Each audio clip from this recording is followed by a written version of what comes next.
Hello everyone, this is GP Automation. Today I am standing in front of Tata Punch Adventure S medium range. Adventure means बीच वाला variant, S means sunroof और medium range मतलब छोटा battery backup. ये मतलब small range नहीं बोलते medium range और large range. Medium range की सर्टिफाइड रेंज तो है 315 किलोमीटर और कितने वॉट की है शायद तक से वो है 25 वॉट की, शायद तक से नहीं कंफर्म हूँ. 25 वॉट में कितनी चलेगी 315 कंपनी क्लेम कर रही है और रियल लाइफ में चलती कितनी है अप्रॉक्स आप समझ लो 200 से 220. That's it. मतलब आप ये समझो टियागो ईवी लॉन्ग रेंज लो और पंच मीडियम रेंज लो, ये दोनों सेम चलेंगी. 5-10 किलोमीटर की बात अलग है, बाकी एज इट इज सेम चलेंगी. ये आती है 24 में, ये आती है 25 किलोवाट. That's it. अगर आप इसके ऊपर वाला लॉन्ग रेंज लोगे वो आता है 35 किलोवाट वाला, वो एक अच्छा बैटरी का बैकअप है. अगर आप वो समझो ना एडवेंचर लॉन्ग रेंज लो, मेरे हिसाब से बेस्ट वेरिएंट रहेगा. मीडियम रेंज कम लोग ही कंसिडर करते हैं यार, क्योंकि 200 किलोमीटर कम रहता है. और अगर किसी को चलना ही 200 किलोमीटर है तो वो टियागो लेगा, इस गाड़ी को तो क्यों ही लेगा. तो अगर आप एक बंदे हो जो देखने आए एडवेंचर वेरिएंट का review, so this is for you. Medium range है, इसको आप ऐसा लॉन्ग रेंज समझ लो, क्योंकि बस रेंज में फ़र्क है, बाकी फीचर्स वगैरह एज इट इज सब कुछ सेम ही है. बात करते हैं शुरुआत में इसके फ्रंट लुक से. तो फ्रंट लुक में यहाँ से इसे ऑन करता हूँ मैं हेडलैम्प्स. सबसे पहले मैट्रिक स्टाइल में इसका आ गया इंडिकेटर्स, यहीं पे इसकी DRL वर्क वगैरह है, जैसे बंद होएगा. बीच में कनेक्टेड DRLs और पूरा का पूरा नेक्सॉन जैसा लुक दे दिया है भाई आगे से. तो इसको जो इसका चार्जिंग भी है वो भी यहाँ पे आगे से ही ओपन होता है. इसमें एक ही दिक्कत है कि जैसे ही अगर कार बाय चांस खुदा ना करे आपका एक्सीडेंट हो गया, ठीक है, जैसे मोस्टली कार से एक्सीडेंट कैसे होता है, या तो आगे से होता है या कोई गाड़ी पीछे से आके भिड़ती है. अगर आगे से ही 90% आगे से ही भिड़ती है, भिड़ी इतनी गाड़ी ख़त्म हो गई आपकी, तो ये मतलब उड़ जाता है. इसकी जगह पे ही यहाँ पे साइड में होता है, जैसे ये साइड में है, तो कम से कम आपका चार्जिंग बे तो नहीं उड़ेगा.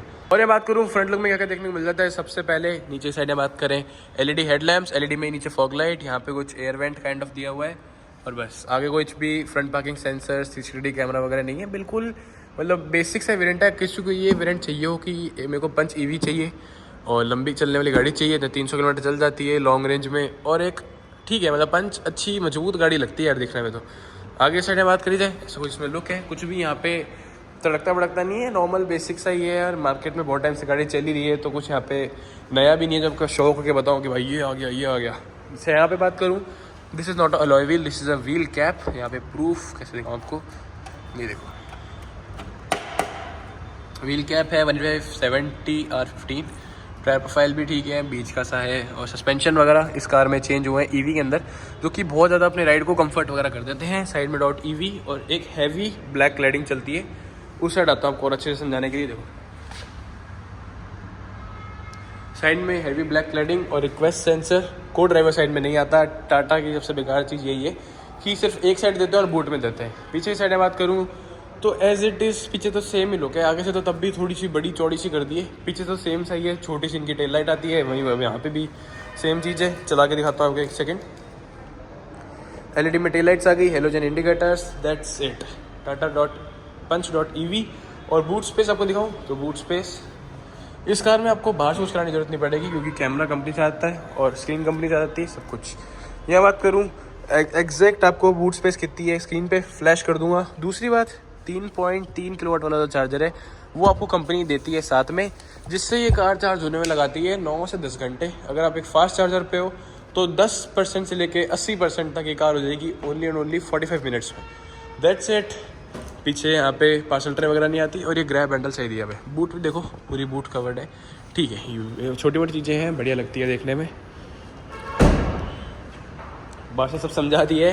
यहाँ पे साइड में रिक्वेस्ट सेंसर आ गया. Driver side electrically foldable, unfoldable, electrically adjustable side ORVMs. अब बात करते हैं पर इसके ड्राइवर साइड डोर की. ड्राइवर साइड डोर में सबसे पहली बात 2-3 कलर ऑप्शंस हैं, जैसे ये आ गया ग्रीन और ब्लैक. यहाँ ये थोड़ा सा अलग टेक्सचर का ब्लैक है, ये थोड़ा सा अलग टेक्सचर का ब्लैक है, ये ग्रीन काइंड ऑफ है. इसमें भी वो ट्राई एरो वाला पैटर्न दिया हुआ है, ठीक है. अटेंशन टू डिटेल छोटी मोटी बढ़िया की भी है. ट्विटर्स आ गए, स्पीकर्स आ गए, electrically foldable, unfoldable and adjustable side ORVMs. 1 touch auto up down for driver, और बाकी साइड नॉर्मल है. इल्यूमिनेशन 4 मतलब 3 में नहीं है, 1 में ही है, बस इतना ही है. नीचे बॉटल के होल्डर और एक अम्ब्रेला होल्डर और कुछ एक्स्ट्रा स्पेसेस. अब बढ़ते अंदर बढ़ने से पहले सीट्स दिखाऊँ तो तो यार इन सब में क्या ही टाइम ख़राब करूँ। सीट्स वगैरह तो मतलब अच्छी हैं कार की, कोई दिक्कत नहीं है। मेन जो इस गाड़ी को लेने का पर्पस होएगा ना अभी किसी का, देखो पंच ईवी की बतेरी वीडियो पड़ी है यूट्यूब पे, बतेरी मतलब खूब सारी वीडियो पड़ी है, कोई कुछ समझा रहा है, कोई कुछ समझा रहा है, रेंज टेस्ट भी खूब पड़ा है।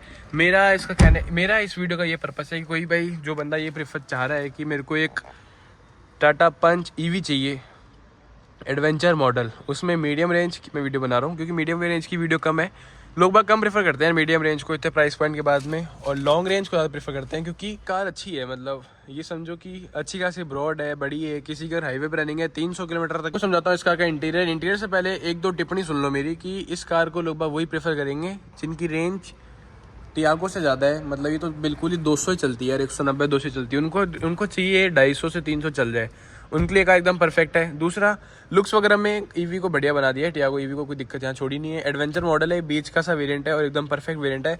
मोटे मोटे सारे फीचर्स आ जाते हैं जो एक इंसान को चाहिए होते हैं, मतलब जितने नेसेसरी फीचर्स होते हैं वो सारे आ जाते हैं।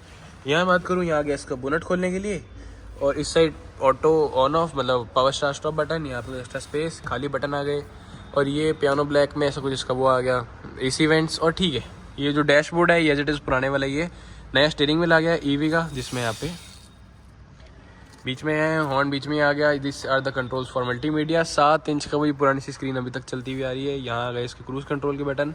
मतलब एडवेंचर ऐसा वेरिएंट है जिसमें सारे के सारे इंपॉर्टेंट फीचर्स आ जाते हैं।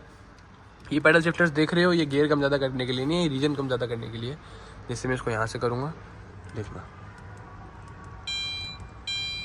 ठीक है। यहाँ बात करूँ इसका मीटर कैसा है, MID में सबसे पहली बात, ये जो यूनिट है ये as it is same Tiago वाली है। साइड में थोड़ी बहुत इल्यूमिनेशन डालती जिससे लगे कि हाँ भाई ये पंच चला रहे हो, टियागो नहीं चला रहे। ऑटोमेटिक हेडलैम्प्स आ गए और वाइपर्स ऑटोमेटिक आ गए, और बस दैट्स इट। ऊपर की साइड में बात करूँ, 7 इंच की स्क्रीन आ गई, और स्क्रीन में क्या क्या एलिमेंट्स है वो आपको समझा देता हूँ, 1 सेकेंड को। ठीक है, ये इसमें हरमन गार्डन का सिस्टम आ गया, स्पीकर अगर आपको सुना दूंगा, और इतना ही है। मतलब इससे आप अपने ये भी कंट्रोल कर सकते हो, इसी कंट्रोल्स। पर ठीक है, wirelessly Apple CarPlay auto support नहीं करता, wired Apple CarPlay auto support करता है। नीचे साइड में बात करी जाए, AC वेंट्स आ गई। बीच में यहाँ पे इन्हें बैजिंग देनी चाहिए थी punch.tv, इन्होंने ये चीज़ खाली छोड़ दी, ये वाला पोर्शन खाली छोड़ दिया, ये वाला पोर्शन खाली छोड़ दिया। एटलीस्ट यहाँ पे ये क्रोम से punch.tv लिख देते ना, बढ़िया लुक आता। नीचे साइड यहाँ बात करूँ, these are the controls for AC के साथ में कुछ और भी कंट्रोल्स आ जाते हैं, जैसे कि आ गए फ्रंट फॉग लैंप के, ये आ गया इसका, जैसे कि अगर आपकी बैटरी गाड़ी चार्ज हो रही है और आपका गन है, वो जो चार्जर वाली गन होती है वो लगी हुई है, जब तक ये बटन दबाओगे नहीं तब तक वो गन वापस रिलीज़ नहीं होगी क्योंकि वो मैग्नेट से लग जाती है। यहाँ बात करूँ, जो इसका आगे मैंने आपको बताया ना कि यहाँ से चार्ज होती है, तो वो यहाँ से दबाओगे तो मिरर में दिखाऊँ, क्लिप ऐड कर दूंगा, जैसे ही इसको यहाँ से दबाओगे वो ऑटोमेटिकली यूँ अनक्लोज हो जाएगा। यहाँ बात कीजिए, इसका बूट यहाँ से ओपन हो जाएगा, मतलब ओपन कहने का मतलब है कि सिर्फ रिलीज़ होएगा, ऐसा नहीं है कि ऑटोमेटिक ऊपर आ जाएगा, रिलीज़ हो जाएगा। और इसके साथ में देखो हज़ार लाइट भी चलती है, बढ़िया फीचर है। लॉक अनलॉक यहाँ से कर लोगे। These are the controls for AC, automatic AC आता है, 12 वाट का पावर सॉकेट, और टाइप B, मतलब ये this is for the Android Auto Apple CarPlay. और यहाँ बात करूँ तो ऐसे कुछ खाली स्पेस है, ये आ गया इसका गियर लेवलर, ठीक है, कुछ यहाँ पे भी बहुत तगड़ा सा काम नहीं हुआ। ये वाला स्पेस भी खाली सा लगता है यार, इसमें थोड़ा छोटा ही पैनल कर देते हैं, इतना गैप छोड़ दिया। टॉप मॉडल में थोड़ा सा फैंसी सा आता है, इसमें थोड़ा सा कम फैंसी है।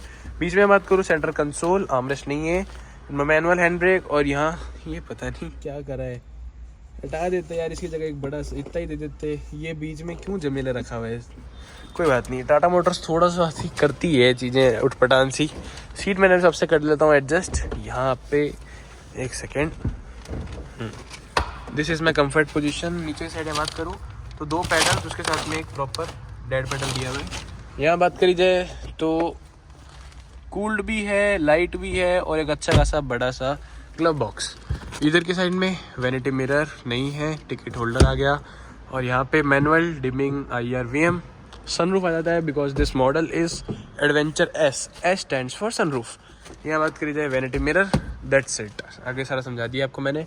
6 एयर बैग आ जाते हैं इस वेरिएंट में, safety wise 5 star rated car है। 6 air bag, ABS, EBD, traction control वगैरह सब कुछ है। अब बढ़ते हैं इसके पीछे, स्पेस समझाता हूँ। उससे पहली बात, SUV वाली फील तो आती है यार इस कार में, देखो बोनेट के एजेस विजिबल होते हैं। अब बढ़ते हैं इस कार के पीछे की तरफ, तो उससे पहले ग्राउंड क्लियरेंस वगैरह इस कार की बढ़िया है, तभी ये कार पसंद आ रही है लोगों को। 200 mm की ग्राउंड क्लियरेंस है बट इस कार में, स्पेस नहीं है यार बिल्कुल भी। डायमेंशन इसमें आपको स्क्रीन पे फ्लैश कर दूंगा एग्जैक्ट कितनी है, बट जितना मेरे को याद है इसकी लेंथ है only and only 3850 metre approx. मतलब ये बलिनो i20 उन सबसे भी छोटी कार है लेंथ वाइज, तो स्पेस तो कहीं मिलेगा इसके अंदर।